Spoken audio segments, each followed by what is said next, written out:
Friends, welcome back to Manthan's vlog. ನಾನು ಕಲಾ. ಎಲ್ಲರೂ ಹೇಗಿದ್ದೀರಾ ಸ್ನೇಹಿತರೆ? ನಾನು ಕೂಡ ತುಂಬ ಚೆನ್ನಾಗಿದ್ದೀನಿ. ನೀವು ಕೂಡ ಆರೋಗ್ಯವಾಗಿದ್ದೀರ ಅಂತ ಭಾವಿಸ್ತಾ ಇವತ್ತಿನ ವ್ಲಾಗ್ನ ಶುರು ಮಾಡೋಣ. ಇದು ಬಂದು ವರಲಕ್ಷ್ಮಿ ಹಬ್ಬದ ದಿನದ ವ್ಲಾಗ್ ಆಗಿರುತ್ತೆ. ಬೆಳಗ್ಗೆ ಎದ್ದು ಬಾಗಿಲೆಲ್ಲ ತೊಳೆದು ರಂಗೋಲಿನ ಹಾಕಿದ್ದೀನಿ. ಯಾವ ರೀತಿ ಇದೆ ರಂಗೋಲಿ, ಚೆನ್ನಾಗಿದೆಯಾ ಕಮೆಂಟ್ ಮಾಡಿ. ಅದು ಏನು ಕ್ಯಾಪ್ಚರ್ ಮಾಡಿಲ್ಲ ನಾನು. ಕೆಲಸದ ಬ್ಯುಸಿಲಿ ಕೆಲವೊಂದು ಕ್ಲಿಪ್ಪಿಂಗ್ಸ್ ತೊಗೊಳೋದು ಮರ್ತೋಗಿತ್ತು. ಹಾಗಾಗಿ ನಾನು ಈ ವ್ಲಾಗ್ಗಳು ಅಪ್ಲೋಡ್ ಮಾಡೋ ಅಷ್ಟರಲ್ಲಿ ಎಲ್ಲರೂ ಆಗಲೇ ವರಲಕ್ಷ್ಮಿ ಹಬ್ಬನ ಆಚರಣೆ ಮಾಡಿರ್ತೀರ. ಎಲ್ಲರೂ ಖುಷಿಯಾಗಿ ಆಚರಣೆ ಮಾಡಿರ್ತೀರ ಅಂತ ಅಂದ್ಕೊತೀನಿ. ಆ್ಯಕ್ಚುಲಾಗಿ ಹೇಳಬೇಕು ಅಂದರೆ ನಾನು ಹೀಗೆ ಕೇಳಿದ್ದು, ಇದನ್ನು ವರಲಕ್ಷ್ಮಿ ಹಬ್ಬ ಅಲ್ವಂತೆ ಇದು. ಅಂದರೆ ವರಲಕ್ಷ್ಮಿ ವ್ರತ ಅಂತೆ. ಎಲ್ಲ ಮನೆಯ ಗೃಹಿಣಿಯರಾಗಿರ್ಬೋದು, ಇಲ್ಲ ಹೆಣ್ಮಕ್ಳಾಗಿರ್ಬೋದು, ಇದು ಒಂದು ವ್ರತನ ಆಚರಣೆ ಮಾಡೋದಂತೆ. ಯಾರೆಲ್ಲ ವ್ರತನ ಆಚರಣೆ ಮಾಡಿದ್ರು ಕಮೆಂಟ್ ಮಾಡಿ. ನಾನೇನು ಲಕ್ಷ್ಮಿನ ಕೂರಿಸಿ ಮಾಡಲಿಲ್ಲ. ಸಿಂಪಲ್ಲಾಗಿಯೇ ಮನೇಲಿ ಪೂಜೆ ಯಾವ ರೀತಿ ಮಾಡ್ಕೊತೀವೋ ಅದೇ ರೀತಿ ಮಾಡಿಕೊಂಡ್ರೆ ಅಷ್ಟೇನೆ. ನೋಡೋಣ, ನಾನು ಆ ವ್ರತ ಮಾಡೋದಕ್ಕೆ ಯಾವಾಗ ಸಮಯ ಕೂಡ ಬರುತ್ತೋ ಗೊತ್ತಿಲ್ಲ. ಬಟ್ ನನಗೂ ಒಂದು ಆಸಕ್ತಿ ಇದೆ ಮಾಡಬೇಕು ಅಂತ.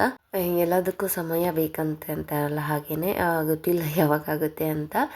ಅಟ್ಲೀಸ್ಟ್ ಅದ್ದೂರಿಯಾಗಿ ಅಂದರೆ ಲಕ್ಷ್ಮಿನೆಲ್ಲ ಹೊರಗಡೆ ಇವಾಗ ಕೆಲವರು ಹಾಲಲ್ಲೆಲ್ಲ ಕೂರಿಸಿ ಮಾಡ್ತಾರಲ್ಲ, ಆ ರೀತಿ ಮಾಡೋಕ್ಕಾಗಲಿಲ್ಲ ಅಂದರು ದೇವ್ರ ಮನೇಲಾದ್ರೂ ಸಿಂಪಲ್ಲಾಗಿ ಕಳಸನ್ನ ಇಟ್ಟು ಪೂಜೆ ಮಾಡಬೇಕು ಅಂತ ಅಂದ್ಕೊಂಡಿದ್ದೀನಿ. ಹಾಗೆಯೇ ಎಲ್ಲರೂ ಅಂದ್ಕೊಂಡಿದ್ದಾರೆ ಈ ಒಂದು ವ್ರತನ ಮಾಡಿದ್ರೆ ಅಂದರೆ ಒಂದು ಸತಿ ಮಾಡೋದಕ್ಕೆ ಶುರು ಮಾಡಿದಾಗ ಪ್ರತಿ ವರ್ಷವೂ ಮಾಡ್ತಾನೆ ಇರಬೇಕು ಅಂತ ಹೇಳ್ತೀನಿ. ಬಟ್ ನನಗೂ ಅದು ಸರಿಯಾಗಿ ಗೊತ್ತಿಲ್ಲ. ಯಾರಿಗಾದರೂ ಗೊತ್ತಿರೋರು, ನಿಮಗೆ ಗೊತ್ತಿದ್ದರೆ ದಯವಿಟ್ಟು ನನಗೆ ಕಮೆಂಟ್ ಮೂಲಕ ತಿಳಿಸಿ. ಮುಂದೆ ನನಗೆ ಅನುಕೂಲ ಆಗುತ್ತೆ ಅಂತ ಕೇಳ್ತಾ ಇದ್ದೀನಿ. ನನಗೂ ಇದ್ರ ಬಗ್ಗೆ ಅಷ್ಟೊಂದಾಗಿ ಗೊತ್ತಿಲ್ಲ. ಕೆಲವ್ರು ಹೇಳ್ತಾರೆ ಇಲ್ಲ ಮಾಡಲೇಬೇಕು ಅಂತ. ಬಟ್ ಅದು ಎಷ್ಟು ಮಟ್ಟಿಗೆ ಸರಿನೋ ಇಲ್ವೋ ಅನ್ನೋದು ನನಗೂ ಗೊತ್ತಿಲ್ಲ. ದಯವಿಟ್ಟು ನಿಮಗೆ ಗೊತ್ತಿದ್ದರೆ ಕಮೆಂಟಲ್ಲಿ ತಿಳಿಸಿ ಅಂತ ಕೇಳ್ಕೊತೀನಿ. ಇನ್ನು ಪೂಜೆ ಎಲ್ಲ ಮುಗಿಸಿತಾಯಿತು. ಅದಾದ ನಂತರ ಇನ್ನು ಒಬ್ಬಟ್ಟು ಮಾಡ್ತಾಯಿದ್ದೆ. ಒಬ್ಬಟ್ಟು ಮಾಡಬೇಕು ಅಂತ ಏನು ಪ್ಲ್ಯಾನೇ ಇರಲಿಲ್ಲ. ಬಟ್ ಆದ್ರೂ ಮಕ್ಳಿಗೆಲ್ಲ ಇಷ್ಟ ಆಗುತ್ತೆ. ಅಂದರೆ ನಮಗೆ ಇಷ್ಟ ಆಗುತ್ತೋ ಇಲ್ವೋ ಸೆಕೆಂಡ್ರಿ, ಬಟ್ ಮನೇಲಿ ಮಕ್ಕಳಿದ್ದಾರೆ ಅಂದಮೇಲೆ ಅವ್ರಿಗಾದರೂ ಮಾಡಿಕೊಡ್ಲೇಬೇಕಲ್ವ. ಹಾಗಾಗಿ ನಮ್ಮ ಕಡೆ ಎಲ್ಲ ಮೊದಲು ಯುಗಾದಿ ಹಬ್ಬಕ್ಕೆ ಅಷ್ಟೇನೆ ಒಬ್ಬಟ್ಟು ಮಾಡ್ತಾಯಿತ್ತು. ಈಗೆಲ್ಲ ಆ ರೀತಿ ಇಲ್ಲ. ನಮಗೆ ಯಾವಾಗಾದರೂ ಒಬ್ಬಟ್ಟು ತಿನ್ನಬೇಕು ಅಂತ ಅನಿಸಿದ್ರೆ, ಇಲ್ಲ ಮನೆಗೆ ಯಾರಾದರೂ ನೆಂಟರು ಬಂದರೂ ಸಹ ಒಬ್ಬಟ್ಟು ಮಾಡ್ತಿರ್ತೀವಿ. ಆಗೋಗ್ಬಿಟ್ಟಿದೆ. ಇನ್ನು ನಮ್ಮ ಮನೆಯ ಪುಟಾಣಿ ಲಕ್ಷ್ಮಿ ಇವರು ಆರಾಮಾಗಿ ಚೆನ್ನಾಗಿ ನಿದ್ದೆ ಮಾಡ್ತಿದ್ದಾಳೆ. ನನಗೂ ಅದೇ ಬೇಕಾಗಿತ್ತು. ಯಾಕಂದರೆ ಅವಳು ಎದ್ದರೆ ಏನು ಕೆಲಸನೂ ಮಾಡೋದಕ್ಕೆ ಬಿಡೋದಿಲ್ಲ. ಹಾಗಾಗಿ ಅವಳು ಎದ್ದೋಳೋಕ್ಕಿಂತ ಮುಂಚೆನೇ ಸಾಂಬಾರಿಗೆಲ್ಲ ರೆಡಿ ಮಾಡ್ಕೊಂಡ್ಬಿಟ್ಟು ಎಷ್ಟಾಗುತ್ತೋ ಅಷ್ಟು ಕೆಲಸ ಮುಗಿಸ್ಕೊಂಬಿಡೋಣ ಅಂತೇಳಿ. ನಮ್ಮ ಅತ್ತೆನೂ ಇರಲಿಲ್ಲ. ಯಾಕಂದರೆ ನಮ್ಮ ರಿಲೇಟಿವ್ ಒಬ್ಬರು ಲಕ್ಷ್ಮಿನ ಕೂರಿಸ್ತಿದ್ರು. ಹಾಗಾಗಿ ಅವರು ಅಲ್ಲಿಗೆ ಹೋಗಿದ್ದಾರೆ. ಎಲ್ಲ ನಾನೇ ಮ್ಯಾನೇಜ್ ಮಾಡಬೇಕು. ಇನ್ನು ಒಬ್ಬಟ್ಟಿಗೆಲ್ಲ ನಮ್ಮ ಮನೆಯವ್ರು ಕೊಟ್ಟಿದ್ನೆಲ್ಲ ಕಲಸೋಕ್ಕೆ ಅಂತ ಕಲಿಸ್ತಾನೇ ಇದ್ದಾರೆ ಅವರು ನಿಧಾನಕ್ಕೆ. ಸರಿ ಆಯಿತು, ಅವ್ರು ಮಾಡ್ಕೊಳ್ಳಿ ಅದನ್ನು ಅಂತೇಳಿ ನಾನು ಸಾಂಬಾರಿಗೆಲ್ಲ ರೆಡಿ ಮಾಡಿಕೊಂಡೆ. ಇನ್ನೇನು ಒಬ್ಬಟ್ಟು ಮಾಡಾದ್ಮೇಲೆ ಒಬ್ಬಟ್ಟಿನ ಸಾರೇನೆ ಪಕ್ಕಾ ಫಿಕ್ಸ್ ಅದು. ಚೆನ್ನಾಗಿ ಬಂದಿತ್ತು ಸಾಂಬಾರು ಮಾತ್ರ. ನಮ್ಮ ಮೈದಾ ಅಂತೂ ನಿಜವಾಗ್ಲೂ ಚೆನ್ನಾಗಿದೆ ಸಾಂಬಾರು ಅಂತ ಹೇಳ್ತಾಯಿದ್ರು. ಅವ್ರು ಯಾವತ್ತೂ ಆ ರೀತಿಯಾದಂಥ ಒಂದು ಕಮೆಂಟ್ಸ್ ಆಗಲಿ ಏನೂ ಹೇಳೋದಿಲ್ಲ. ಸುಮ್ಮನೆ ಏನಾದರೂ ಕೊಟ್ಟರೆ ತಿಂದ್ಬಿಟ್ಟು ಸುಮ್ಮನೆ ಇರೋರು ಅಷ್ಟೇನೆ. ಬಟ್ ಇವತ್ತು ಹೇಳಿತ್ತು ನನಗೆ ಒಂಥರ ಖುಷಿ ಆಯಿತು. ಅದೇನು ನಿಜವಾಗ್ಲೂ ಚೆನ್ನಾಗಿ ಬಂದಿದೆಯಾ ಅದಕ್ಕೋಸ್ಕರ ಹೇಳ್ತಾರೋ ಇಲ್ಲ ಅಂದರೆ ಕೆಲವೊಂದು ಸತಿ ಚೆನ್ನಾಗಿಲ್ಲ ಅಂದ್ರೂ ಅದನ್ನು ಜೋಕಾಗಿ ಹೇಳ್ತಾರಲ್ಲ, ಅವ್ರು ತುಂಬ ಚೆನ್ನಾಗಿತ್ತು ಅನ್ನೋ ಥರ ಆ ರೀತಿ ಹೇಳ್ತಿದ್ದಾರೆ ಅಂತ ನನಗೆ ಡೌಟ್ ಆಗಿತ್ತು. ಬಟ್ ಇಲ್ಲ, ಸಾಂಬಾರು ತುಂಬಾ ಚೆನ್ನಾಗಿತ್ತು. ನೀವು ಯಾವಾಗಾದರೂ ಅಬ್ಸರ್ವ್ ಮಾಡಿರ್ತೀರೋ ಹೆಂಗೋ ಗೊತ್ತಿಲ್ಲ, ಏನಾದರೂ ಚೆನ್ನಾಗಿರೋ ಐಟಮ್ಸ್ ಆಗಿರ್ಬೋದು, ಅಂದರೆ ಲೈಕ್ ಸಾಂಬಾರೇ ಆಗಿರಲಿ, ಒಂದು ಹೆಸ್ರು ಬೇಳೆನೇ ಆಗಿರಲಿ, ಏನಾದರೂ ಚೆನ್ನಾಗಿದ್ದಾಗ ಕಮ್ಮಿ ಇರುತ್ತೆ ಐಟಮು, ಅಂದರೆ ಆ ಪದಾರ್ಥ ಕಮ್ಮಿ ಇರುತ್ತೆ. ಸಾಂಬಾರು ಸ್ವಲ್ಪನೇ ಮಾಡ್ಕೊಂಡಿದ್ದೆ. ಓಕೆ, ಇನ್ನೇನು ನಾವೇ ಇಷ್ಟು ಜನನೇ ಅಲ್ವಾ ಇದ್ರದ್ದು, ಅದಕ್ಕೆ ಸುಮ್ಮನೆ ಯಾಕೆ ಜಾಸ್ತಿ ಮಾಡ್ಕೊಳೋದು ಅಂತ ಕಮ್ಮಿನೇ ಮಾಡ್ಕೊಂಡಿದ್ದೆ. ನಾನು ಈ ಸಾಂಬಾರಿಗೆ ಏನೇನು ಹಾಕ್ತೆ ಅಂತ ಸಿಂಪಲ್ಲಾಗಿ ಹೇಳ್ಬಿಡ್ತೀನಿ.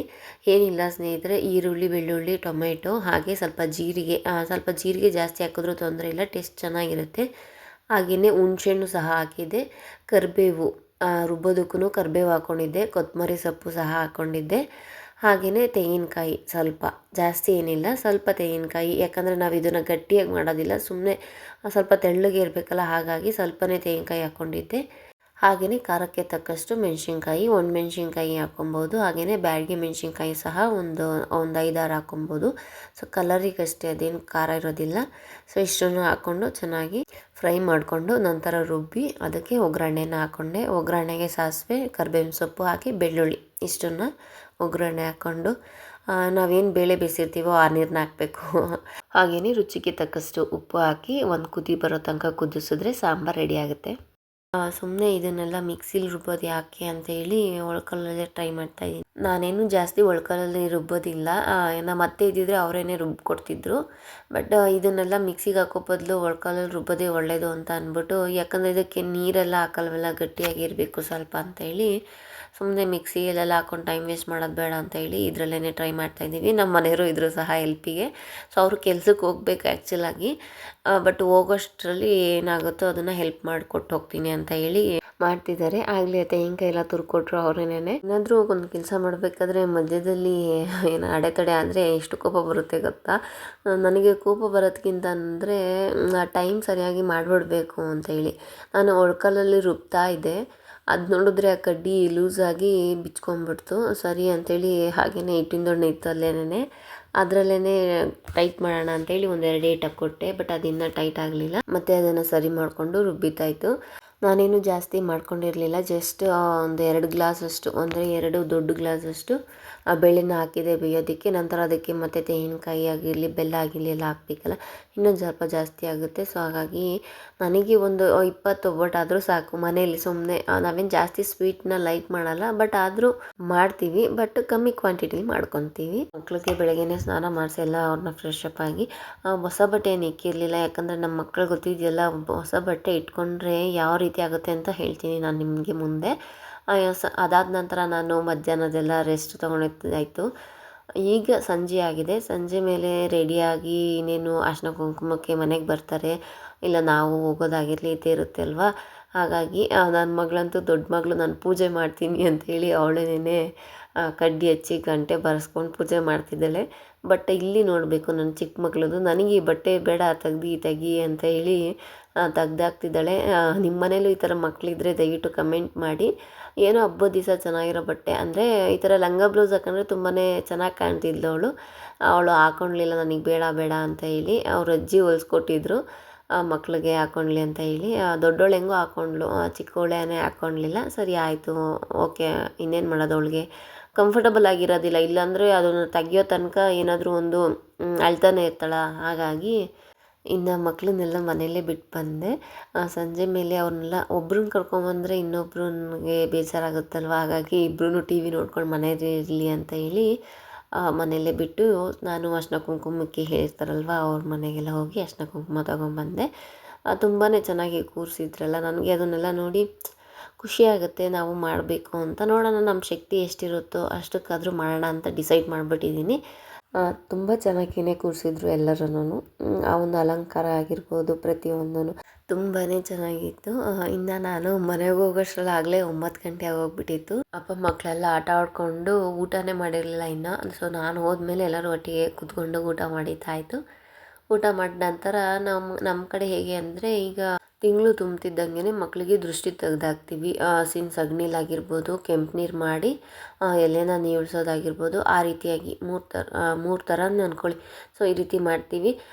ಯಾಕೆ ಅಂತಂದರೆ ಮಕ್ಕಳಿಗೆ ಸಂದಾಗಬಾರ್ದು ಅಂತ ಹೇಳಿ, ಬಾಲಗ್ರಹ ಟೈಪಲ್ಲಿ ಬರುತ್ತಲ್ಲ, ಸೊ ಆ ರೀತಿಯಾಗೆಲ್ಲ ಆಗಬಾರ್ದು ಅಂತ ಹೇಳಿ ನಾವು ಈ ರೀತಿ ಮಾಡ್ತೀವಿ. ನಾನು ಒಂದು ವ್ಲಾಗಲ್ಲಿ ಹೇಳಿದ್ದೀನಿ ಕೂಡ, ನಮ್ಮ ಮಗಳಿಗೆ ಏನಾದರೂ ಈ ರೀತಿ ಮಾಡ್ದಲೇ ಅಪ್ಪಿತಪ್ಪಿ ಟೈಮು ನೋಡ್ಕೊಂಡಿಲ್ಲ, ಡೇಟು ನೋಡ್ಕೊಂಡಲ್ಲೇ ಮಿಸ್ ಆಗಿದ್ದರೆ ಖಂಡಿತವಾಗ್ಲೂ ಆ ರೀತಿ ಆಗಿರೋದು ಉಂಟು. ಹಾಗಾಗಿ ಇನ್ಯಾವತ್ತೂ ಈ ಥರ ಮಿಸ್ ಮಾಡ್ದಲೇ ಮಾಡಬೇಕು ಅಂತ ಅಂದ್ಕೊಂಡಿದ್ದೀನಿ. ನಾವು ಹೇಗೆ ಮಾಡ್ತೀವಿ ಅಂತಂದರೆ, ಈಗ ನನ್ನ ಮಗಳು ಫಾರ್ ಎಕ್ಸಾಂಪಲ್ 22ನೇ ತಾರೀಕು ಹುಟ್ಟಿದ್ದಾಳೆ. ಸೊ ಇವಾಗ 22ನೇ ತಾರೀಕು ನೆಕ್ಸ್ಟ್ ಡೇನೇ. ಹಾಗಾಗಿ ಇವತ್ತು ಶುಕ್ರವಾರ ಆಗೋದ್ರಿಂದ ನಾನು ಮಾಡಿದ್ದೀನಿ.